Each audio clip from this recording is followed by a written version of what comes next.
Hi, Camille. My name is Ellen. I'll be correcting this essay for you. Okay, so I understand you've taken IELTS a couple of times. You haven't been able to get that much desired 7. Let's take a look at the task 2 you've written us and see how we can help you with our feedback, okay? So the topic is ex-prisoners. Here's what you wrote. Prison is a place wherein prisoners hoped never to return once freed. There is a notion that those who have served their sentence in jail, which catalyzed positive character change, are considered to be, let me try that one more time. There is a notion that those who have served their sentence in jail, which catalyzed positive character change, are considered to be the best people to speak to youngsters regarding the temptation of committing crimes. I personally agree that these types of people can exhibit as good role models for reasons I will discuss in this essay. Okay, so I'm glad that you've tried to rephrase the topic, and I'm glad that you have included your position in the introduction. These are two things that are very important for your introduction to have. What I'm finding, though, is complicated grammar, and in some cases, some complicated vocabulary. Now, so that I'm not misunderstood, I'm saying complicated and not complex. You see, there's a difference. Complex is good. Complex is advanced. Complex is a little more sophisticated. But complicated is when it's not easily understood, okay? And that's what you've done here. And I'm going to point out a couple of places where this happened. So to start, the first sentence is a little awkward. You have to read it a couple of times to understand it. And while I appreciate what you're trying to do, I think you could have said the same message in a clearer way, okay? And then you wouldn't have to read it twice. So prison is a place where prisoners hope never to return once they are freed or once freed. So that would have been better for me. But at the same time, I don't really know how relevant that is as an opening sentence. In other words, I don't know how well it links to the next one. And let's talk about some of the vocabulary here. So there is a notion that those who have served their sentence in jail, which catalyzed positive character change. This was really awkward, which catalyzed positive character change. Let's see, that those who are considered. So I think, again, you could have really just condensed this. It's a long sentence, too. Take a look and see how long it is. My general rule of thumb is that once a sentence gets into that third line, you probably want to reconsider it, and you want to maybe look at shortening it a little bit so that it's more manageable. When sentences get long like this, it becomes a lot easier to lose the meaning, and it becomes a lot easier to grammatically make a mistake. So I think here what you were really trying to say was it is often believed that ex-prisoners who have become reformed are the best people to speak to youngsters regarding the temptation of criminal life. Okay, how did I do? I was just saying it. I haven't written it down. I think it sounds a little better. I think it sounds a little clearer. Okay. And then here you've got some problems again with your vocabulary as well as your grammar. So look at this. I personally agree that these types of people can be good role models for reasons I will discuss in this essay. Okay? And that makes it a lot clearer. Let's continue.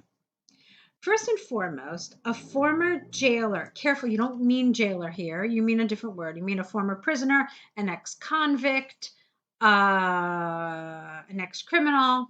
Okay? So first and foremost, a former prisoner with a transformed lifestyle can share personal and firsthand experiences with their young audiences. There could be a dialogue between the two as to why they made unwise decisions which led them to be incarcerated. As a result, these teenagers can understand their thought process and avoid the same actions. As the saying goes, it is wiser to learn from other people's mistakes. Additionally, the undesirable living conditions in prisons can be discussed to discourage youngsters from entertaining the thought of committing unlawful activities. For example, speakers can persuade them against crimes after learning about their experiences staying in cramped and filthy cells.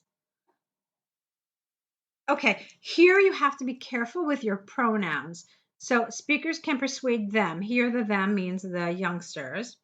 And then after learning about their experiences, it's unclear to us who this theirs is referring to. We don't know if you're referring to the speakers or to this them. It's not clear, so be careful with language like that. All right. Other than that, I actually really like this paragraph. I thought you did a really good job of talking about why these people are so ideal. I think you did a very good job of this, actually. A lot of good grammar, a lot of good vocabulary. You can see there was very, very little that I had to comment about here. So I'm actually happy with this paragraph. Let's take a look at the other paragraph, which I can tell you concerns me, if for no other reason than because of its length. You see, you've got this paragraph here, which is over twice as long. And then you have this tiny little paragraph, okay, which makes me believe that you've really given a lot more thought to one side of the essay than you have the other. If you look at the band descriptors for task achievement, if you look at band 6, it says covers all parts of the task, but some parts are more fully covered than others. That's what we're looking at here. So you really want to be careful about this. Now, I'm not saying to balance your paragraphs in any sort of obsessive way, counting lines, counting words, or anything like that, but do try to make sure that you are giving roughly the same amount of time and word space or line space to both paragraphs, okay? Let's see what you actually said, though. On the other hand, it may be argued that exposing vulnerable teenage minds to such conversations may spark ideas and intrigue interest in petty crimes with the mindset that they can change anyway once out of prison. In my opinion, this is a small factor compared to the numerous benefits of allowing this interaction. Okay, yeah, fine, we'll talk about this. Let's read your conclusion and we'll come back to this paragraph, okay? In conclusion, I believe that providing teens this experience is highly beneficial. It can discourage criminal offenses because it gives students real life exposure to understand former prisoners' thought process and learning from their living conditions during incarceration. All right, that's fine. Okay, so let's talk about this now. This is a to what extent do you agree or disagree essay, right? And you told us here that you agree that these types of people can exhibit good, or rather can be good role models. Fine, it's clear. So you think, yeah, this is a great idea. So since you've told us here, yeah, it's a great idea. And here they're asking you to what extent do you agree or disagree? We have absolutely no warning, no sort of advanced notice that you're going to talk about this on the other hand. Okay, so in other words, based on what you wrote in your introduction, we are led to believe that this is going to be a one-sided essay. Now, when you're writing a to what extent do you agree or disagree essay, you have several choices. You can write 100% in favor, 100% against, or you can do some sort of mix of the two, okay, 50-50 or 60-40, or, you get the point. The point is, though, that no matter how you decide to split up your paragraphs and your perspective, it is very important that you tell it to us in your introduction. So here you said you personally agree, but yeah, not only do you personally agree, but you also took a look at the other side, though. Okay, so you had to do a couple of things here. One thing is you should have told us in your introduction that you were going to also, albeit briefly, examine the other point of view. The other thing that I would have done here is I would not have used on the other hand. I would have used something else. I'll tell you in a minute. And then the third thing I would have done is I would have put this paragraph first. This is called a concession paragraph, and they typically come right after your introduction, whereas the side that you support comes closer to the end of your essay, comes closer to your conclusion. So I would have had it paragraph 1, paragraph 2, 3, and then conclusion would have been 4. Okay, it's a much more logical way of organizing your ideas.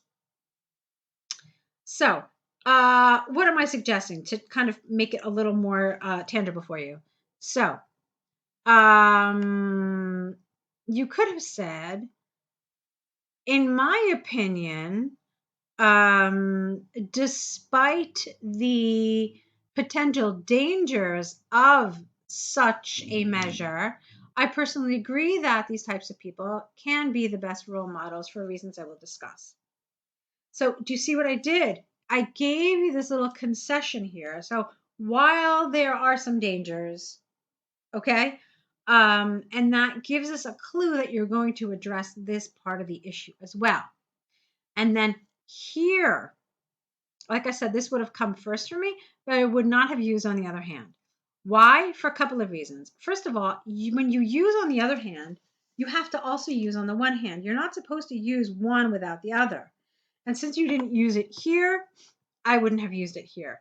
But again, like I said, this would have come first. So let's find a different expression.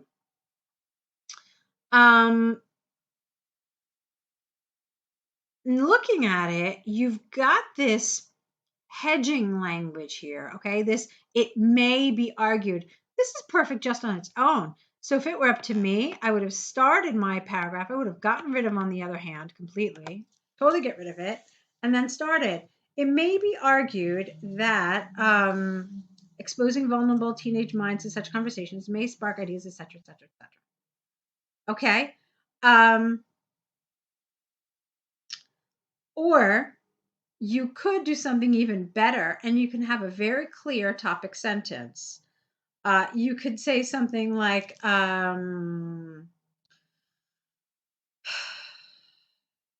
it is true that there are some potential dangers, or there are some potential, yeah, I guess potential dangers is the best word. It is true that there are some potential dangers in exposing teenagers to people with a criminal past. Okay, that would have been a really clear sentence. So then your reader would be like, oh, okay, this is what we're talking about here. And then you could say the rest of this. However, once again, I'm going to tell you that 2 sentences do not a paragraph make. So, and with my sentence, it would have been 3 sentences. I still think you should have said a little more. I think you should have had another idea with some sort of support. Okay. But let's pretend that since it's your concession paragraph, it can be a little shorter. You have the first sentence that I'm suggesting. You're having your own 2 sentences here. Okay. Another thing you could have done is you could have had a sentence that really wrapped up everything. Okay. You said, let's see, in my opinion, this is a small fact. Okay. So then you could have said, therefore, despite the dangers associated with exposing youngsters to ex-criminals, there are benefits. There are greater benefits, or something like this, okay? And then you can move on to this paragraph. Okay, so that's my feedback about this. It's quite a bit of information. I hope you find it helpful. I hope you find it clear. So while I found the language in your introduction kind of awkward and complicated in certain points, I didn't see that so much throughout the rest of your essay. I did see some areas, though, that I wanted you to fix. So yeah, I think that there are certain things you could do to improve this to get it to that 7 level. I'd like to see more work from you. I'd like to see what you write on different topics. I'd like to see absolutely what you're doing on task 1. So perhaps you'll consider continuing to work with us. You'll see in the email that you'll get from us, there are different options for you to work with us, whether it's the online course or whether it's the essay correction package. I think the essay correction package would be a good option for you, since you clearly have a good handle on how to write IELTS essays, but you do need some support, and you do need to kind of pull all of this together so you can get the score you need. So I do want to encourage you to consider it, and I hope we get to work together. So thanks for sending this in, and lots of luck to you.